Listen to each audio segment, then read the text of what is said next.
Is the pain in your back really all about the back, or could it be something else? And reality is that if you come at it from a biomedical reductionistic approach, you'll be thinking that it's all about the back and just about the structure. But we're moving away from that. The change and the advancement in our understanding of pain is that we have to embrace a whole body approach when it comes to assessing, managing, and helping overcome your pain.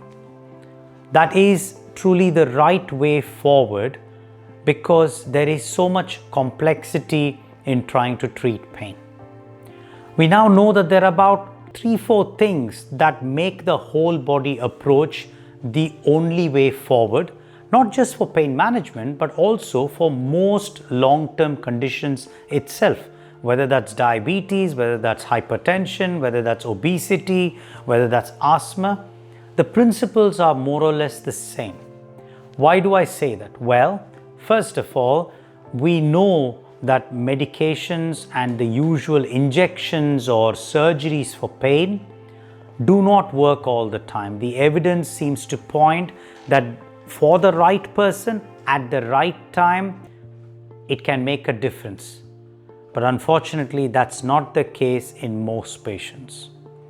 Because medications and interventions, as I've talked about in other videos of mine, are most useful when the pain is of the nociceptive or the neuropathic kind. But if the pain is due to a sensitization of the nervous and immune system, then you are not going to find medications and interventions helpful. The second part that we are aware, now that we understand that pain, especially chronic pain, can be a byproduct of many variables, we are aware of what's called the social determinants of health. We know that for a person's well-being and freedom from pain, what happens in healthcare is only 20% of their well-being.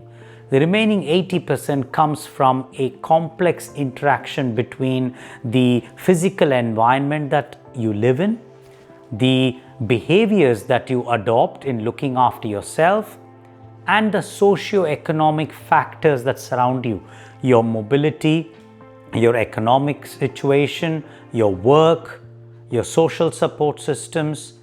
All of these are going to be responsible in how sensitized your nervous and immune system becomes over time. So the reality is that when patients come with a case of low back pain to me in my clinic, I can't just stop at only the lower back. I would have to find out about the whole person, find out a more comprehensive picture, and that means that taking a trauma-informed, person-centered approach is a fundamental starting point. It always has to be about the whole person. When you then use that effectively, understanding the root cause becomes easier, and then you can bring in all the elements of lifestyle medicine, the 6 pillars of lifestyle medicine, whether that means reducing the use of harmful substances, whether that means attention to sleep, attention to nutrition, attention to good connection and healthy relationships, paying attention to physical activity. But when you bring in all these pillars, understanding the root cause medicine, adopting a person-centered trauma approach, that is a truly integrative package and a whole person approach for pain management. I'd love to hear your comments. Keep them coming. Thank you for watching this video, and I'll see you in the next one. Thank you for watching the videos. I hope you're getting value from them. Don't forget to subscribe and hit the bell button for notifications on when the next videos are to be released.